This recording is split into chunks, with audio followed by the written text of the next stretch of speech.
Hello everyone, কেমন আছো তোমরা সবাই? গরম তো ভীষণই পড়ে গেছে। ওয়েস্ট বেঙ্গলেও প্রচণ্ড গরম পড়েছে, আর পুনেতেও প্রচণ্ড গরম পড়েছে। ফ্রিজ থেকে বরফ বের করে দিদি এখানে কুলপি বানাচ্ছে, আর আমি ভিডিও করছি, তাইও হাসছে। এখানে আমি একটু বিট নুন আর লেবু দিয়ে বানিয়েছিলাম, খেতে দারুণ হয়েছিল। তারপর বিকেলে একদম জিজু আমায় নিয়ে চলে এলো পুনার চতুর্শিঙের পাহাড়। পাহাড় তো আমার ভীষণ ভালো লাগে, আর পুনায় এসেছি আমি, পাহাড়ে যাব না তা তো হতেই পারে না।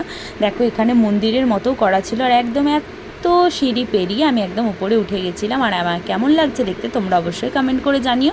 ওপর থেকে দেখো কিছুটা এরকম ভিউটা লাগছিল। এখানে উপরে পার্বতী পাহাড় ছিল, দেখো সবাই উঠছে। তারপর পাশেই একটা ঠাকুর দেখতে পেলাম, সেটার ভিডিও করেও তোমাদেরকে দর্শন করালাম। তারপরে সাইডে এদিকেও ছিল পার্বতী দেবীর মূর্তি, যেগুলো আমাদের দুর্গাপুজোয় পুজো হয়। আমার তো ভীষণ ভালো লাগলো এখানে দেখতে পেয়ে। পাহাড়ে বেশিরভাগই এখানে পার্বতী দেবীরই মন্দির থাকে। আমার ভিডিওগুলো তোমাদের কেমন লাগছে সেটা অবশ্যই কমেন্ট করে জানিও। আর আমার ভিডিও ভালো লাগলে আমার চ্যানেলটাকে সাবস্ক্রাইব করে নিও। টাটা।